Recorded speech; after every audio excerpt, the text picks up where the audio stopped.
Hello, I am Hannes Ellmeier, and in this video I want to show you the new feature with the direct link from Vectorworks to Twinmotion. I open a project. This kitchen is designed with the leading plugin ElementsCAD for Vectorworks. You see in the right side by the info palette, here I have a lot of parameters, and I want to define one shelf with a distance from 200 millimeters from the lower bottom. Now I use at the left side the new button for the direct link synchronization.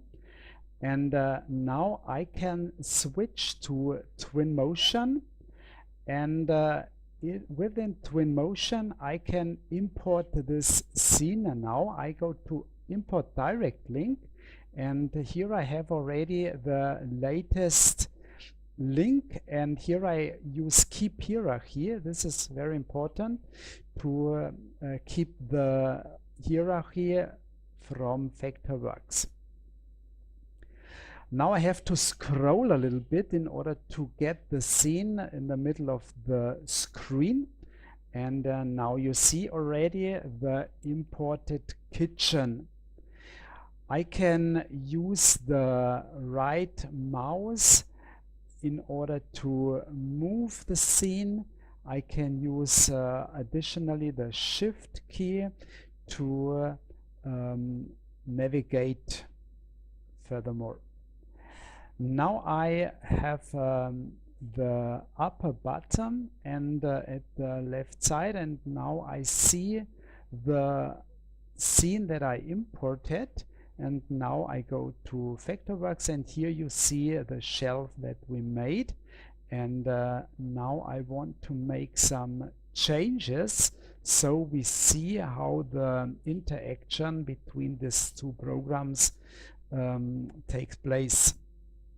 I define a frame door within the info palette, and for the left cabinet I do as well some changes. I make as well a frame door.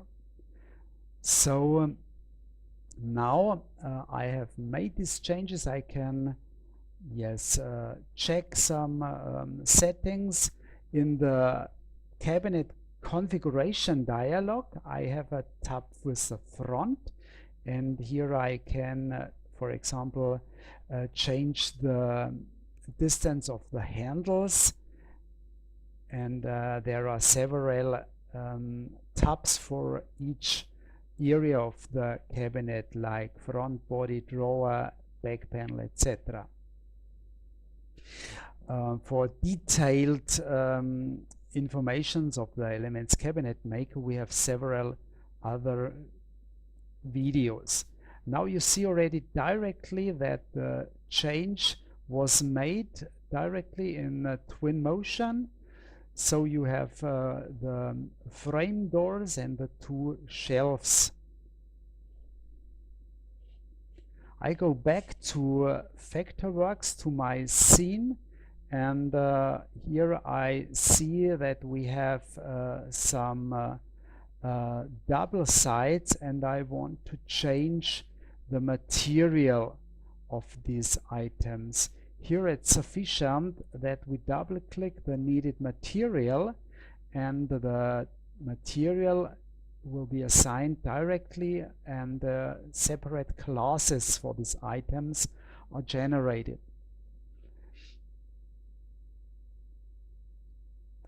In the resource manager we have several materials that we can assign in Vectorworks, and all these materials will be imported to Twinmotion directly.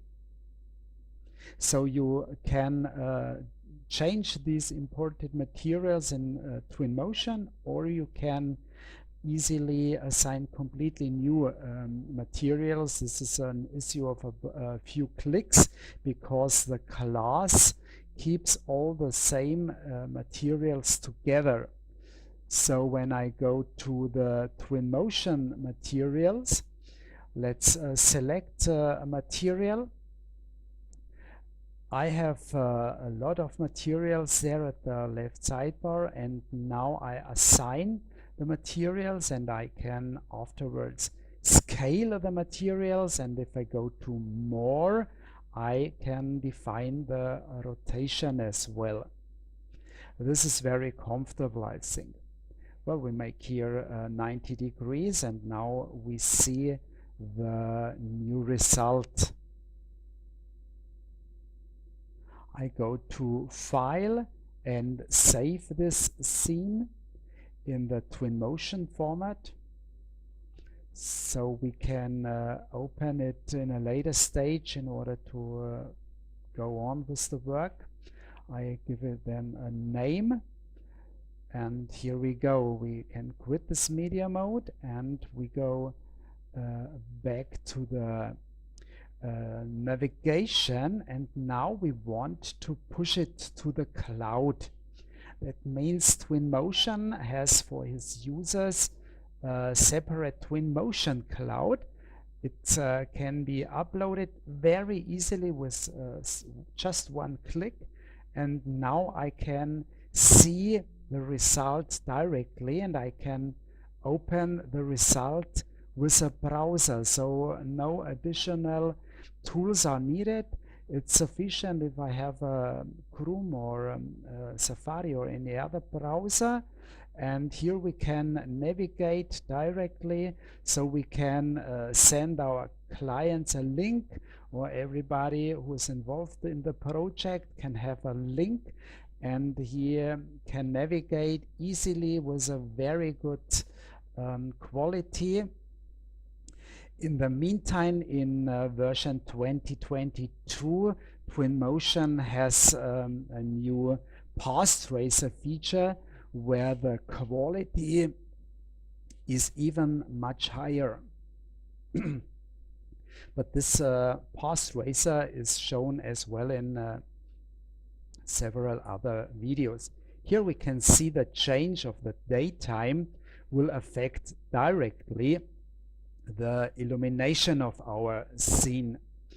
So depending on the time, we can make it lighter or darker. This is very easy to use.